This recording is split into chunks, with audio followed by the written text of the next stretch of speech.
Hello, welcome to Cardinals Crypto. I love crypto. You love crypto. How we doing? Yeah, so I'm redoing this video. So there's the website, Cardinals Crypto. Honestly, get in contact for anything. Had one of you get in contact to ask about what socks you should put on. Pretty sure you were trolling. At first, I did think you were talking about a socks coin. Yeah, that's where my head's at. But yeah, anything you need, starting a new project, whatever, it's all confidential as well. Because what is the point of sharing unless you talk about socks? In which case, yeah. So today, like I said, I'm actually redoing this video because if you've got notifications and subs on, you had a little treat last night. I did full transparency. What the hell? I had a couple of beers and I was very, very excited because of getting lots of information. Because as I say, I studied religious studies at school. I did philosophy and ethics. Was raised a Catholic. Was an altar boy for a few years.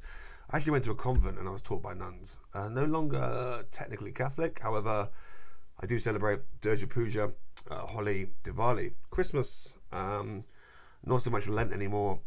But obviously right now, I say we're not in, obviously Eid comes at the end, but happy fasting if you are celebrating based on where I live. Obviously got a massive Muslim community. I don't really I keep up the Hindu religion a lot more, but and the Buddhist, but it's so funny because I always know when, obviously Eid, the time changes, but I always know when that's happening because my next door neighbours on both sides start bringing me food, and they start bringing me food, and I was like, wicked. So I had a chat with them, and also actually went down my local mosque in Slough to chat to, yeah, I want to say it's not a priest, is it? It's not a scholar.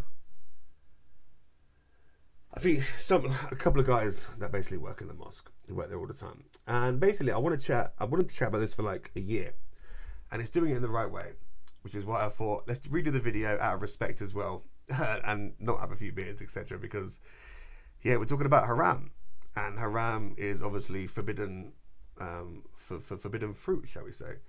So in the Islamic faith, and if you're not Islamic, by the way, but you're into crypto, please watch this. If you are Islamic and you get triggered, please don't watch this because it's an open discussion. And like I say, nobody knows who is right until we die, which I think is the beautiful thing about faith. You can have your faith, I can have my faith. I think it's beautiful. I actually think it's beautiful. When we die, we will know, right? And if every God is omnipotent, omnibenevolent, and omnipotent, is that the three? Then it means that God is totally uncomprehendable. And I mean, God is uncomprehendable. Those three words mean that literally we can't even actually have a discussion about God. Which is why I actually like it when you meet people of faith who are actually quite nice. So you can have a discussion about it because, you know, you got to believe what you want to believe. Having a faith in one thing and another thing, it doesn't matter. We all think there is something there. Or not something there. And that's still a belief, which I think is quite interesting. So we're talking about haram, right? And this is Derek, like, for my Muslim brothers, is that what I call it? But yeah, like chatting to a lot of them, because obviously a lot of the younger Muslim community all over the world, they drink. Occasionally they might have a little bit of pork in a certain situation. You know, they will disrespect their parents, they will curse, they will touch drugs, they will touch alcohol. They will also invest and play in crypto. And that's what we're talking about. Is crypto haram? So is crypto forbidden by Islamic law? And there are so many loopholes with every religion. Obviously, these religions are thousands of years old. For anyone who's not religious at all, I like to sum it up in, and all this conversation, by the way, is based on me just dumbing it down. Jewish faith is like episode 3 of Star Wars. Christianity and Catholicism is like episode 2. And then the Quran is like episode 3. It came third. So, and every single religion based it on the last religion with extra improvements, and obviously based on where they were. So, for example, not eating pork, where the religion of Islam was created. Really, really great fact actually is that pigs are the only animal to not have sweat glands. So if you had loads of pigs in the desert rolling around in muck and your people are eating pork, they're gonna get sick.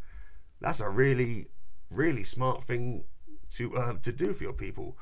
The praying 5 times a day, where a lot of obviously yoga is actually coming for that as well. It actually makes you move for that 5 times a day. It makes you actually center. It makes you. By the way, I'm not Islamic at all, but just the positives are it makes you center, it makes you be present. You know, the same way as a yoga thing. And of course, we see in the Catholic Bible it says 13 times not to eat shrimp, which is mental, and it says twice not to lay over man. And yet, most of America hardcore guys go, the ones that bash gays go, you can't sleep with a man, but yet they still eat shrimp. So obviously, every single religion has, you know, loopholes slash. They are guidelines, right? The basic of every single religion is actually quite good. Don't be a dick, I believe, is the actual basic of every single religion.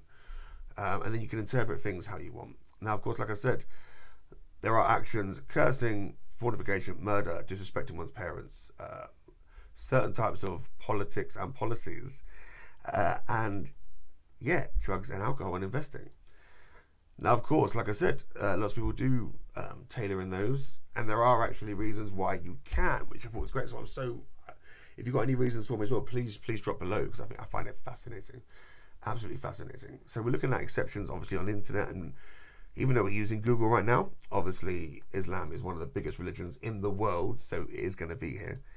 Really great answer here on the Islamic question and answer. And by the way, this website is actually really, really good. Some really smart people.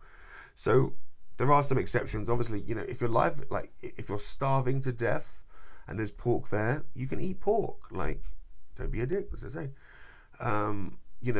Speaking the words of kufr, if you're subjected to torture and force, if you're in a life or death situation and someone says have a shot of alcohol, you know, you have a shot. You're allowed to adjust to the situation that you're in. It's, you know, frowned upon, but you are allowed to adjust, because, you know, Allah didn't want anyone to just die for him. He wanted everyone to have a good life, which is sort of the point, right? Now, of course, there's loads of other reasons which we won't go into. If you drink alcohol, you will be cured of sickness. In that case, why should you not drink alcohol? So obviously some medicine have alcohol in it, right? So there's lots of little bits here, and the Quran, obviously, like the Bible, is very extensive. There's a lot in there. We can take out what we want to take out. So let's get to the crypto bit, right? So crypto haram, gambling is haram. So gambling is forbidden, right? Like we say, or like I say, is, you know, 90% of crypto, 98% is a scam, and a lot of crypto is gambling. However, a lot of things as well in crypto are actually an investment, right? So if you were to be looking after your family, this is what I chatted in the mosque yesterday. If you were to have enough money for your family, you have spare money, it's an investment for the future where you've done your research, technically that's not haram, because technically you're not gambling. Technically the investment is not gambling, right? Now, that's always been the biggest thing for Muslims. You think as well, Dubai being one of the biggest hubs, and there's a massive hand of Islam there as well. It's very interesting. And obviously, even though Dubai has the massive tax on alcohol, a lot of people still do drink. There is a lot that you can take from it, and obviously any god can be a mercy god as well and actually forgive you. So very interesting. Like, if I'm to peer pressure a friend into something, technically, is he being haram if he takes the peer pressure because we're, you know, being dicks or whatever? So what we find is actually, yeah, in my opinion, when it comes to crypto, like, if you think Bitcoin is decentralized, Bitcoin is technically a new technology.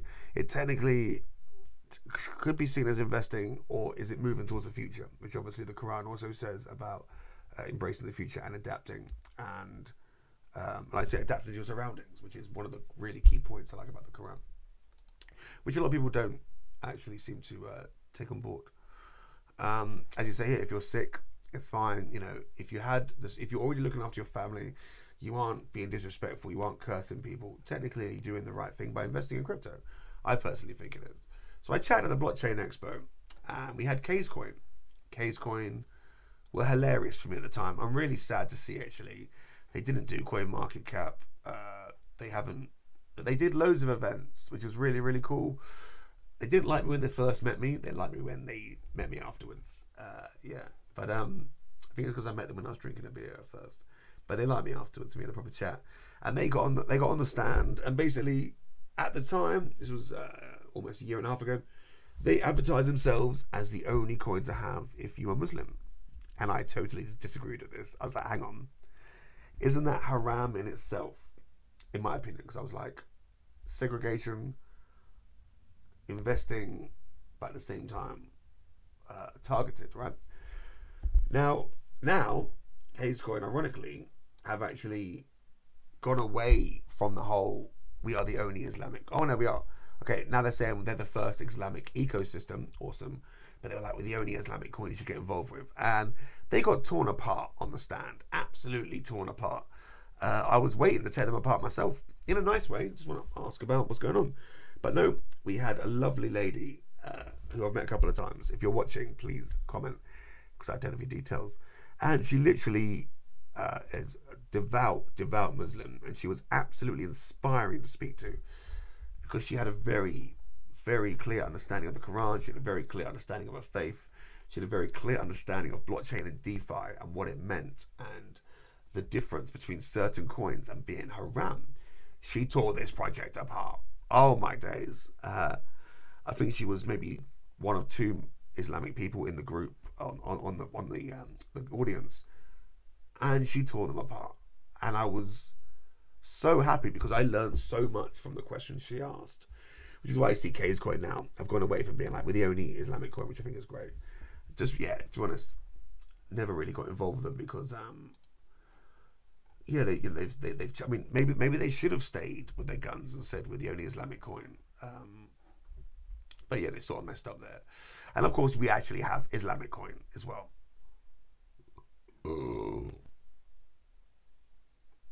Where you got to sort of think, right? Are you doing this to capitalize on a group of people? Obviously, one of the biggest religions in the world. And do you actually chat about haram? Because both coins do not chat about haram. And I think it's a really important topic, actually, because obviously, like, a lot of people who are true to their faith, you know, don't want to upset their God, and that's totally fine. Like, that's the same way as I don't really like eating pastry anymore to upset my stomach. It's yeah, I just don't like doing it. But if you find me a pastry which doesn't upset my stomach, I'll get it. The same way as maybe some people of the Muslim faith, if you find them a reason to invest, but it's technically not haram, they will do it. So yeah, is crypto haram or not? I don't think, for example, I don't think Bitcoin is haram. I don't think Ethereum is haram. I don't think BNB is haram. I don't think XRP is haram, or Cardano, or Polygon. Dogecoin, I think, is haram, personally. And that reason why is because I think these other coins here are technologies, okay? And technically we're not gambling on technologies. Not even an investment. It's more like adapting to the future, right? And then we have stuff like Dogecoin, which is more like a Ponzi scheme.